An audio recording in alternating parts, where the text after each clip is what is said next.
గజం భూమి 13,500 రూపాయలతో 151 గజాల భూమి 20 లక్షలు మాత్రమే. నమస్తే, వెల్కమ్ టు సుమన్ టీవీ. ఎంతో ప్రసిద్ధిగాంచిన అయోధ్య ఆలయ ద్వారాలు హైదరాబాద్లోనే రూపుదిద్దుకున్నాయి. 60 మంది కళాకారుల నిపుణుల బృందం ఈ తలుపులను అత్యంత సుందరంగా తీర్చిదిద్దింది. మహారాష్ట్రలోని చందాపూర్కు చెందిన ప్రత్యేక టేకు చెక్కులతో తయారు చేసి అయోధ్యకు పంపారు. అయోధ్య ద్వారాల తయారీ కోసం దేశవ్యాప్తంగా ప్రముఖ కళాకారులు పోటీపడగా మన హైదరాబాద్కు ఆ అదృష్టం దక్కడం విశేషం.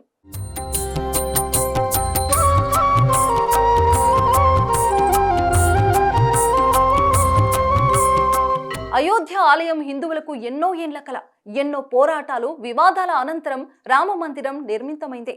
2 ఏళ్ల కిందట ఆ భూమి రాముడిదేనని కోర్టు తీర్పునివ్వడంతో అయోధ్య నిర్మాణం ప్రారంభించి పూర్తి చేశారు. అయోధ్యలో రామ మందిర నిర్మాణానికి సుమారు 2,000 కోట్ల వరకు ఖర్చు చేశారు. రామాలయంలో ప్రతి నిర్మాణాన్ని అద్భుతంగా తీర్చిదిద్దారు. అయోధ్య ఆలయ నిర్మాణంలో దేశంలోనే ప్రముఖ శిల్పులను, కళాకారులను భాగం చేశారు. ప్రతి ఇంచును అద్భుతంగా తీర్చిదిద్దారు. ఆలయ ద్వారాల కోసం ఎందరినో ఇంటర్వ్యూ చేసి హైదరాబాద్ న్యూ బోయినపల్లిలోని అనురాధ టింబర్ డిపోకు అప్పగించారు. దీంతో గత సంవత్సరం జూన్లో తలుపుల తయారీ పనులు మొదలుపెట్టి పూర్తి చేశారు.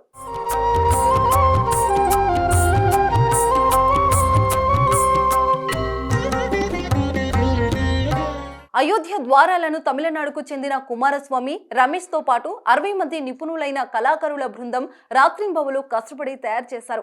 ఈ తలుపులన్నీ మహారాష్ట్రలోని చంద్రపూర్కు చెందిన ప్రత్యేక టేకు చెక్కులతో చేశారు.